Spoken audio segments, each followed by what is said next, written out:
Hello dear student, आज के इस वीडियो में हम लोग कक्षा 10 गणित की क्लास में पहला चैप्टर फर्स्ट चैप्टर संख्या पद्धति या वास्तविक संख्याओं में के अंतर्गत अंकगणित का आधारभूत प्रमेय पढ़ेंगे। अंकगणित का आधारभूत प्रमेय पढ़ेंगे और उसको समझने का प्रयास करेंगे कि इसका स्टेटमेंट क्या दे रहा है, उसका मतलब क्या है और इसकी सहायता से कैसे हम लोग प्रश्नों को हल कर सकते हैं। तो आइए देखते हैं अंकगणित का आधारभूत प्रमेय। ये कहता है प्रत्येक भाज्य संख्या को, पहली चीज प्रत्येक भाज्य संख्या को, तो भाज्य संख्या की बात हो रही है, यानी कि हम 1, 3, 5, 7, 11, 13, 19, 23 अभाज्य संख्याओं की बात नहीं कर रहे हैं। हम लोग ऐसी संख्या की बात कर रहे हैं। ये सिद्धांत ऐसी संख्याओं की बात कर रहा है जो भाज्य हो, जैसे 25, 18, 12, 150, जिनको भाग किया जा सकता है। तो भाज्य संख्याओं की बात हो रही है। प्रत्येक भाज्य संख्या को, अब कोई भी भाज्य संख्या है उस संख्या को अभाज्य संख्याओं के एक गुणनफल के रूप में व्यक्त किया जा सकता है। तो कहने का मतलब है किसी भी भाज्य संख्या को अभाज्य संख्याओं के गुणनफल के रूप में व्यक्त किया जा सकता है। एक बात इसके बाद यह है कि यह गुणनखंडन क्रम के बिना अद्वितीय होता है। क्रम के बिना अद्वितीय होता है, इसका क्या मतलब है अब आगे एक उदाहरण के माध्यम से समझाने का प्रयास करते हैं। आइए देखते हैं। हम एक संख्या लेते हैं 45, 45 और 45 का गुणनखंड करेंगे। तो जैसा कि गुणनखंड करने का तरीका है कि सबसे पहले हम सबसे छोटी संख्या 2 से भाग करते हैं। सबसे छोटी अभाज्य संख्या 2 से भाग करते हैं। क्योंकि 2 से भाग इसमें नहीं जाएगा तो हम लोग 3 से भाग करेंगे। तो 3 से 45 को भाग देंगे 15, फिर 15 को 3 से भाग देंगे 5 और फिर 5 एकम 5। तो देखिए 45 एक भाज्य संख्या है, लेकिन इसके जो गुणनखंड हैं वो सभी अभाज्य हैं। 3, 3 और 5, 3 अभाज्य संख्या है, 5 भी अभाज्य संख्या है। तो इसने कहा कि किसी भाज्य संख्या को अभाज्य संख्याओं के गुणनफल के रूप में प्रकट किया जा सकता है। तो 3 गुणे 3 गुणे 5, 3 3 के 9, 9 5 45। इसको हम लोग बिना क्रम किसी भी क्रम में लिख सकते हैं। जैसे हम लोग पहले 5 लिख लें, फिर 3 लिख लें, फिर 3 लिख लें, परिणाम तो 45 ही आएगा। 3 गुणे 5 गुणे 3 लिख लें, इसका परिणाम भी 45 आएगा। तो ये क्रम से स्वतंत्र है, किसी भी क्रम में हो, लेकिन 2 बार 3 और 1 बार 5 ही 45 के गुणनखंड में आएगा। इसी प्रकार से भी हम लोग बात करें 48 की बात करें। 48 एक भाज्य संख्या है, तो 48 का यदि गुणनखंड किया जाए तो 2 से भाग करेंगे 24, फिर 2 से भाग करेंगे 12, फिर 2 से भाग करेंगे 6, फिर 2 से भाग करेंगे 3, फिर 3 से भाग करेंगे 1। तो 48 के गुणनखंड में 1 2 3 4 बार 2 और 1 बार 3 आया है। 4 बार 2 और 1 बार 3 आया है। तो किसी भी तरीके से किसी भी विधि से निकाला जाए, क्रम से नहीं मतलब है। जब भी हम 48 का गुणनखंड करेंगे तो 2 बार 4 और 1 बार 3 आएगा। तो यही इस सिद्धांत का मतलब है कि किसी भी भाज्य संख्या को अभाज्य संख्याओं के गुणनफल के रूप में व्यक्त किया जा सकता है।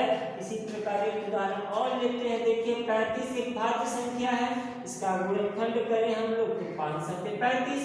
तो 35 के अभाज्य गुणनखंड 5 गुणे 7।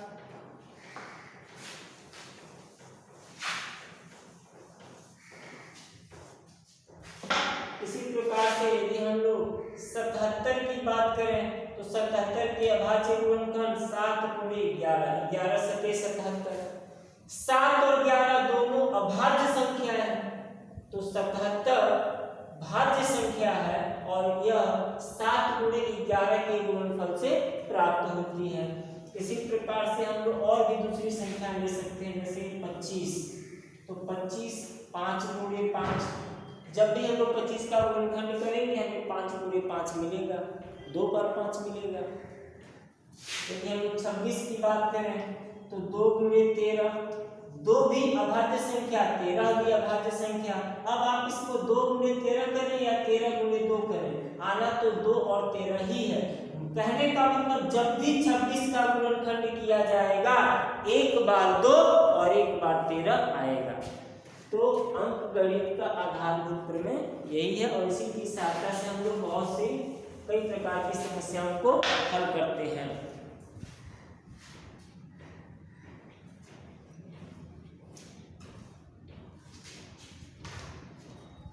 प्रश्नावली अब बात करते हैं। प्रश्नावली 1.2, प्रश्नावली 1.2 इसमें क्या रहा है, जो पहला प्रश्न है, निम्नलिखित संख्याओं को अभाज्य गुणनखंडों के गुणनफल के रूप में व्यक्त कीजिए। जैसे पहला दिया है 140, तो 140 का आपको कुछ नहीं करना है, इसका आपको गुणनखंड याद करना है। जैसे छोटी क्लास में आप बच्चों को सिखाया जाता है, 140 में 2 का भाग करेंगे 2 7 14 और 0, 2 से करेंगे 35, 5 से भाग करेंगे 7, 7 से भाग करेंगे 1। तो 140 के अभाज्य गुणनखंड 2 गुणे 2 गुणे 5 गुणे 7 हो गया। तो ये आप लोग पिछली कक्षाओं में सीख चुके हैं। फिर दूसरा क्वेश्चन है, कह रहा है कि अभाज्य गुणनखंडों की सहायता से लसअ ज्ञात कीजिए। लसअ और मसअ ज्ञात कीजिए। इसको भी आप लोग पिछली कक्षाओं में कर चुके हैं। जैसे 1 नंबर में 26 और 91 के लिए, तो 26 का अभाज्य गुणनखंड 2 गुणे 13 और 91 का अभाज्य गुणनखंड 13 से 91 7 गुणे 13। तो 26 और 91 का मसअ HCF बराबर 26 के गुणनखंड और 91 के गुणनखंड में सबसे बड़ा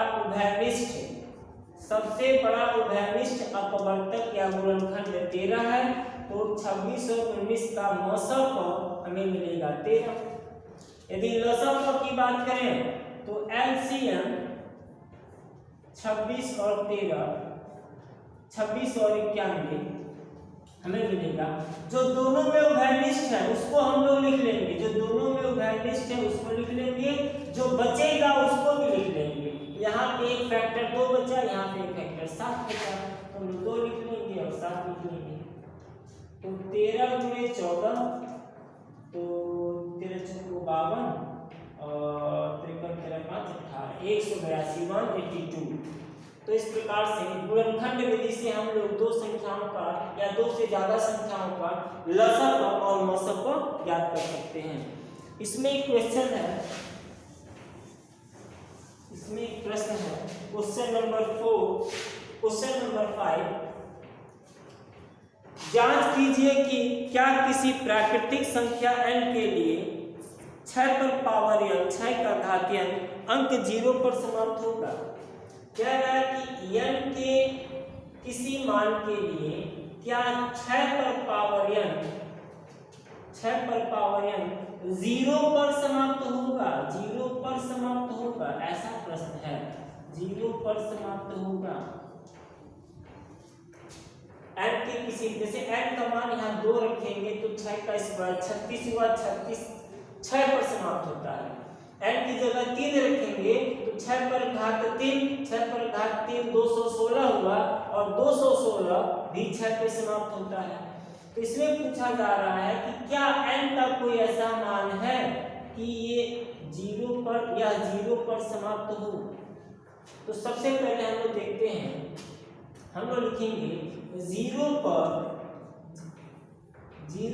इकाई स्थान पर, देखिए इकाई स्थान पर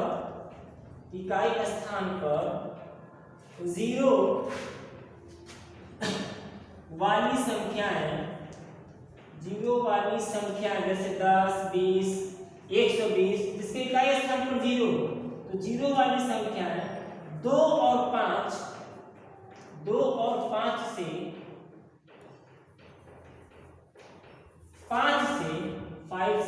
5 से विभाज्य होती है, अनिवार्य रूप से 5 से विभाज्य होती है।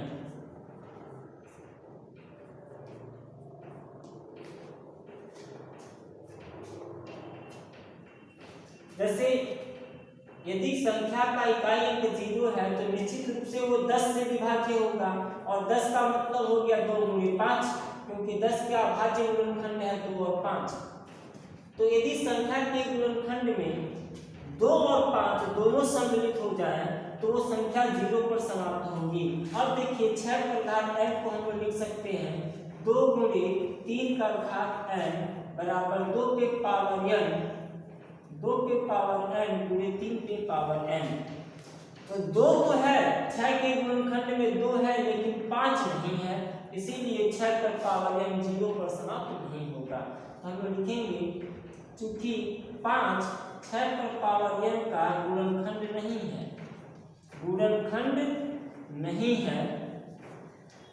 है, अतः 6 पर घात n 0 पर समाप्त नहीं होगा।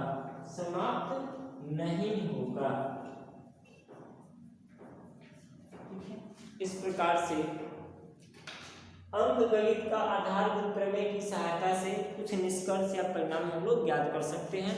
फिर मिलेंगे अगली वीडियो में। आज के लिए धन्यवाद।